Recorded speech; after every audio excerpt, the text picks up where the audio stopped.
मेरे प्रिय छात्रों, यह वीडियो क्लास 10th के द्विघात समीकरण का पार्ट 8 है। मैं उम्मीद करता हूँ कि यह वीडियो देखने से पहले आप पार्ट 1 से लेकर पार्ट 7 तक अवश्य ही देख चुके होंगे। पिछले वीडियो में हम लोग उदाहरण 8 बना चुके हैं। अब 4.3 का उदाहरण 9 आगे हल करेंगे। इसमें क्वेश्चन कह रहा है कि पूर्ण वर्ग बनाने की विधि से 4x² प्लस 3x प्लस 5 बराबर 0 के मूल ज्ञात कीजिए। हम लोग फेयर में डाल देंगे उदाहरण 9 एक्सरसाइज 4.3 और समीकरण जो प्रश्न में दिया है उसको उतारेंगे। इस समीकरण को कहता है कि पूर्ण वर्ग बनाने की विधि से हल कीजिए। तो हम जानते हैं कि सबसे पहले हम लोग करते हैं x² के पहले कौन सी संख्या है हम लोग यह देखते हैं।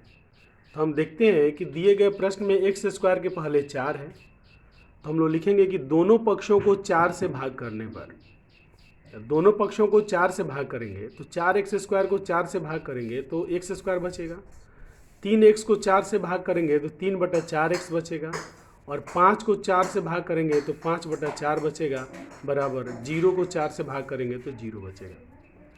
अब हमें इसे a माइनस बी का होल स्क्वायर या a प्लस बी का होल स्क्वायर में बदलना है।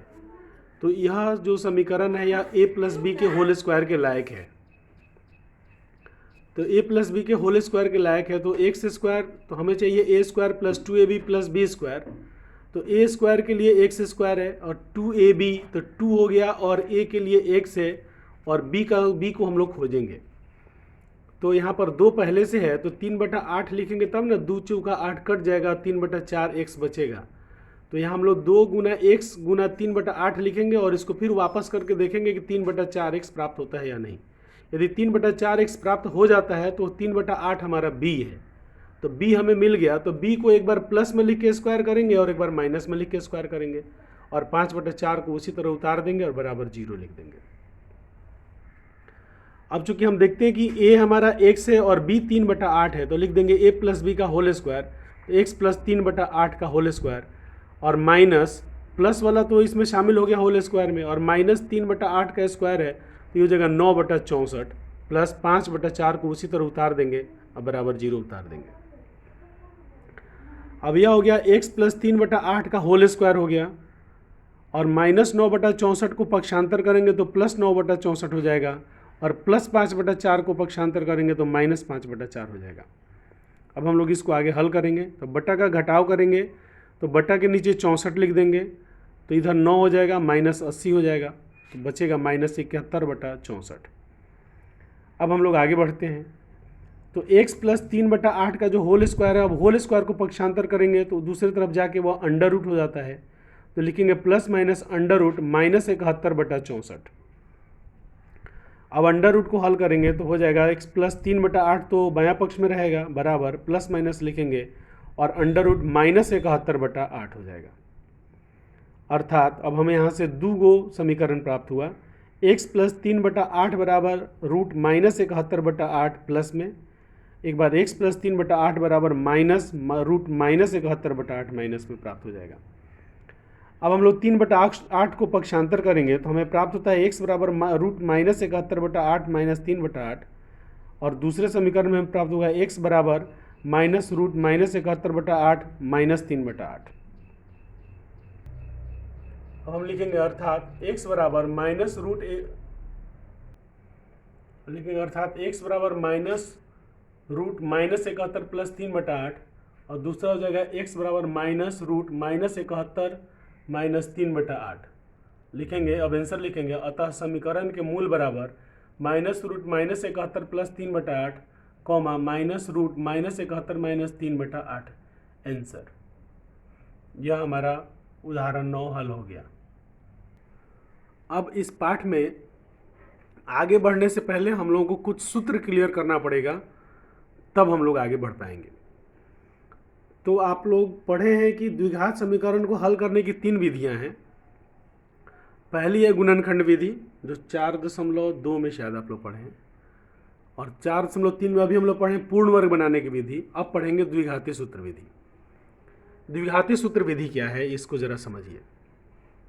यदि समीकरण ax² plus bx plus c बराबर 0 मीन्स हम अपने मानक रूप में है कि मूल है, तो उसका मूल क्या होगा? तो उसका मूल हम लोग डायरेक्ट सूत्र के द्वारा भी निकाल सकते हैं। तो उसका मूल होगा x बराबर -b plus minus √b² minus 4ac बटा 2a। ये फिर से एक बार पढ़ते हैं, इसको ध्यान से सुनिए, आपको याद करना है। x बराबर -b plus minus √b² minus 4ac बटा 2a। x² बराबर -b plus minus √b² minus 4ac बटा 2a। यह सूत्र है, इसी सूत्र को द्विघाती सूत्र कहा जाता है। यानी कि समीकरण अपने मानक रूप में है तो उसमें से हम लोग a, b और c को छांट लेंगे और इस सूत्र में a, b, c के जगह पर रख देंगे तो हमें दो मूल प्राप्त होंगे। क्योंकि प्लस माइनस बीच में है इसलिए हमें दो मूल प्राप्त होंगे और वही समीकरण के मूल होंगे, आंसर होगा। चलिए अब आगे हमको समझना है कि विवेचक क्या होता है, विविक्तकर क्या होता है या डिस्क्रिमिनेंट क्या होता है। बात समझ गए जी? बोर्ड में पूछता है, एक नंबरिया में निश्चित रूप से पूछता है कि एगो समीकरण दे देगा, कहेगा इसका विवेचक बताइए, या कहेगा इसका विविक्तकर बताइए, या कहेगा इसका डिस्क्रिमिनेंट बताइए। तो उस समय आपको यह सूत्र जरूरत पड़ेगा। तो यदि समीकरण हमारा मानक रूप में है ax² plus bx plus c बराबर 0, तो उसमें से a, b, c हम लोग निकाल लेते हैं। तो d मने विवेचक, d को ही विवेचक कहा जाता है, d को ही विविक्तकर कहा जाता है, d को ही डिस्क्रिमिनेंट कहा जाता है। तो d बराबर होता है b² माइनस 4ac, d बराबर b² माइनस 4ac।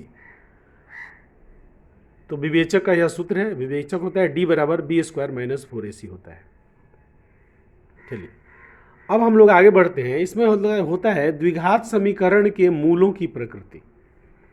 द्विघात समीकरण के जो मूल होते हैं, मूल माने आंसर, उसका जो x का मान हम लोग निकालते हैं वह मूल है। उसकी प्रकृति माने उसका नेचर माने उसका व्यवहार कैसा होता है, यह आपको याद करना पड़ेगा। यह सब सूत्र है, यह सब सूत्र के कॉपी में अवश्य लिखेंगे और इसको याद करेंगे तभी आप आगे का मैथ बना पाएंगे, नहीं तो आपके लिए बहुत मुश्किल का सामना करना पड़ेगा। अब क्वेश्चन नंबर 1 पर सूत्र प्रकृति नंबर 1 पर चलते हैं। अब हम लोग डिस्क्रिमिनेंट निकाल चुके हैं। यदि d बराबर 0, किसी समीकरण में हम लोग डिस्क्रिमिनेंट d निकालते हैं और यह 0 से बड़ा है, तो इसका मतलब होगा उस समीकरण का दो गो मूल प्राप्त होगा, भिन्न मीन्स अलग अलग मूल प्राप्त होगा एवं वास्तविक मूल प्राप्त होगा। फिर से यदि d निकालते हैं और d 0 से बड़ा है तो उस परिस्थिति में समीकरण के दो मूल प्राप्त होंगे, भिन्न मीन्स अलग अलग मूल प्राप्त होंगे और वास्तविक मूल प्राप्त होंगे। दूसरा नंबर पर चलते हैं। यदि d बराबर 0 है, d 0 के बराबर है, तो समीकरण के दो मूल प्राप्त होंगे और समान मीन्स एक जैसे मूल प्राप्त होंगे, बराबर मूल होगा, वास्तविक मूल प्राप्त होंगे। नंबर 3, यदि d छोटा है 0 से, d छोटा है 0 से, तो समीकरण के दो मूल प्राप्त होंगे, भिन्न मीन्स अलग अलग मूल प्राप्त होंगे एवं अवास्तविक मीन्स काल्पनिक मूल प्राप्त होंगे। तो तीनों बात आपको नोट कर लेना है और याद करना है, आगे क्वेश्चन में आपसे पूछेगा। एक नोट यहाँ पर आपको समझना है कि यदि हम लोग मूलों की प्रकृति ज्ञात करते हैं, d ज्ञात करते हैं और मूल वास्तविक हो जाता है तो कहा जाता है कि मूल का अस्तित्व है। आपसे प्रश्न पूछेगा कि बताइए इस समीकरण में मूल का अस्तित्व है या नहीं है, तो आप d निकालेंगे और d देखेंगे वास्तविक है कि नहीं है। देखिए ऊपर के दो कंडीशन में d वास्तविक है, अवास्तविक होता है, और एक कंडीशन में अवास्तविक होता है।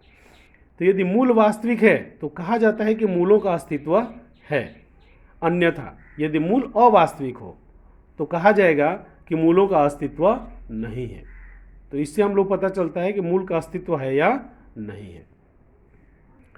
अब जब हम लोग द्विघाती सूत्र की पढ़ाई कर रहे हैं तो लगे हाथ और द्विघाती सूत्र के बारे में थोड़ी सी नई बात भी जान लेते हैं। द्विघाती सूत्र यदि हमको लगाना है, समीकरण हमको मालूम है और द्विघाती सूत्र हम लगाना चाहते हैं और हमको a, b और c मालूम है, तो उस परिस्थिति में द्विघाती सूत्र लगाएंगे x बराबर -b plus minus √b² minus 4ac बटा 2a, यह सूत्र लगाएंगे। परंतु यदि हम सवाल हल कर रहे हैं और उस समय हमें d मालूम है पहले से, तो हम लोग सीधे लगाएंगे x बराबर -b प्लस माइनस √d बटा 2a, यह सूत्र लगाएंगे। और सवाल हल करते समय या क्वेश्चन में कहीं से दिया है कि मूल समान है, मूल बराबर है, एक जैसा है, दो मूल है और दोनों बराबर हैं, तो उस परिस्थिति में x बराबर -b/2a वाला सूत्र लगाते हैं। तो यह भी आप लोग सूत्र के कॉपी में लिख लीजिएगा। द्विघाती सूत्र 3 किस तरह से लगाते हैं, कंडीशन अलग अलग है, तीनों कंडीशन का जिक्र हम आपको कर चुके हैं। आगे के प्रश्नों में इन सूत्रों का इस्तेमाल करेंगे। यह वीडियो देखने के लिए आपको बहुत बहुत धन्यवाद। हमारे चैनल को अवश्य सब्सक्राइब करें, और यदि आप केवल पढ़ाई चाहते हैं तो हमारे चैनल को सब्सक्राइब करें और सब्सक्राइब कराएं। हमारे चैनल पर आपको टेक्स्ट बुक की रीडिंग प्राप्त होगी, नोट्स प्राप्त होंगे, फेयर प्राप्त होंगे, सभी प्रश्नों के जवाब प्राप्त होंगे और बोर्ड में आने वाले अन्य प्रश्नों के जवाब में कुल मिलाकर बोर्ड की तैयारी हम करा देते हैं। पुनः आपका बहुत बहुत धन्यवाद।